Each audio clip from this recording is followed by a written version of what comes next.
Olá, hoje vamos falar sobre a história que vocês vão criar para as curtas-metragens que vão produzir.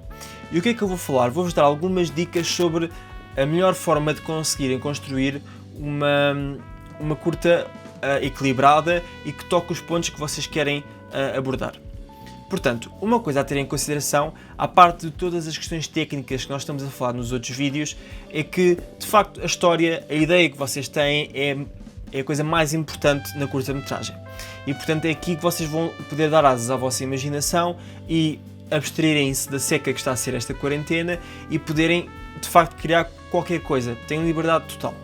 Para uma curta-metragem tão curta como 4 minutos, o mais provável é que vocês não consigam fazer uma história muito complexa. Portanto, o que eu vos aconselho é que consigam ter uma ideia simples, que a abordem do início ao fim e que seja claro para a pessoa que está a ver. Claro que se vocês quiserem ter uma coisa com mais conteúdo e talvez com 2 ou 3 personagens, vai sempre haver coisas que vocês não vão conseguir explicar. Ou seja, quando vocês põem 3 personagens numa curta-metragem de 4 minutos, vocês não vão conseguir caracterizá-las muito bem. E não faz mal, há coisas que podem ficar por explicar, mas têm só de ter noção que de facto vocês vão apresentar um segmento temporal da vida daquelas pessoas e não vão apresentar o big picture de tudo. Mas só terem atenção que é para não se perderem em explicar tudo e depois a ideia principal que vocês tinham ficar pouco explorada. Com isto, reforçar a ideia que, de facto, a vossa ideia é o principal e não se devem perder em outras coisas que não vos permitam expressar esta ideia, porque vocês só têm 4 minutos. Portanto, se tiverem uma cena inicial muito dramática que dure 2 minutos, que não vai desenvolver a história, se calhar não é a melhor opção, podemos encurtá-la um bocado. Para escreverem esta curta-metragem, vocês podem optar por escrever de facto um guião e ter lá tudo apontado, que eu aconselho a que isso seja feito, mas podem não fazê-lo, porque se fizerem uma curta-metragem, por exemplo, muito mais visual, com pouco diálogo, eventualmente conseguem ter tudo na cabeça e fazê-lo. Mas se não, aconselho a fazer um guião. E o guião pode ser desde uma coisa com falas, como eu tenho aqui, em que tem 2, 3 personagens e que tem que descrever ou então o diálogo que elas vão ter, ou pode ser uma coisa muito simples, com meia página, uma página,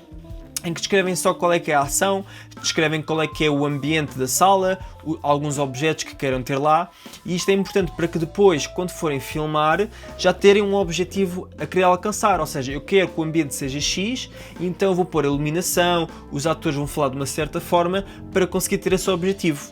Porque se nós tivermos isso à partida determinado, vamos querer fazê-lo e não estar a inventar no momento que vamos filmar coisas para fazer que podem não contribuir para a história de uma forma útil. Uma coisa muito importante também é que para a vossa história pode ser também importante, quando estão na fase de preparação, irem buscar inspiração a outros filmes e séries que vocês já tinham visto. Ou seja, mesmo na parte de escrita do guião, se vocês tiverem um filme que repararam que tem um ambiente ou mais sinistro ou um ambiente com um ritmo mais rápido e mais alegre, vocês vão procurar esses filmes, vão procurar essas séries e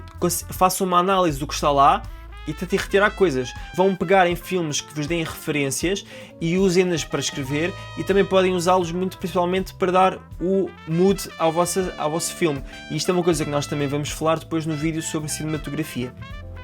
Pensem também que, quando tiverem a escrever diálogo, as pessoas não estão sempre a falar, ou seja, numa conversa entre duas personagens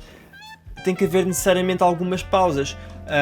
até para um efeito mais dramático, mas até porque isso é o mais natural. As pessoas não falam tudo de seguida, têm algumas pausas para pensar, para refletir, para reagirem ao que a outra pessoa está a dizer. E portanto, quando tiverem a escrever diálogos, tentem fazer algumas pausas. Para além que há coisas que não é preciso ser necessariamente dito na forma de diálogo. A vantagem do cinema em relação, por exemplo, ao teatro é que nós conseguimos estar muito próximo da cara da pessoa, conseguimos fazer close-ups e, portanto, as expressões faciais acabam por ter um papel muito importante a mostrar qual é que é o sentimento da pessoa, qual é que é a reação dela e, portanto, nós podemos às vezes perfeitamente substituir uma fala apenas com uma reação. E isso vai acabar por ser mais natural, porque o diálogo acaba por ser uma coisa tão difícil, tanto de escrever como depois, de facto, fazer a interpretação do mesmo, e às vezes coisas que sejam mais à base da expressão física, quer as pessoas a andar, quer as pessoas a reagirem facialmente, é mais natural para o ator, que acredito que muitos sejam inexperientes, do que estar a dar um diálogo que vai ser preciso ser muito treinado e que tem que ser bem escrito. E portanto apostem muito também na questão mais de teatro físico, digamos assim, nas vossas cenas. Um aspecto final a referir é que, de facto, com o pouco tempo que têm e tendo em conta que vão filmar só em casa,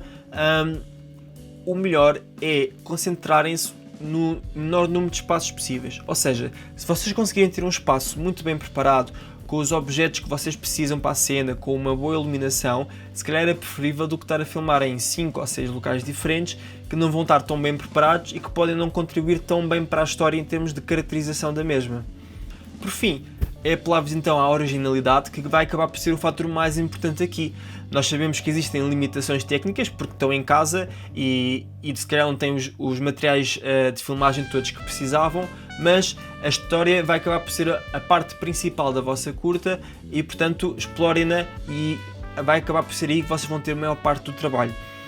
E não se esqueçam também de praticar as coisas antes de filmá-las, ou seja, conseguirem fazer pequenos ensaios com as pessoas com quem vão filmar, ou mesmo se fizerem um monólogo, praticá-lo, que é para depois, quando forem filmar, não ser tão frustrante e conseguirem estar mais no ambiente da cena de forma a ter melhores resultados.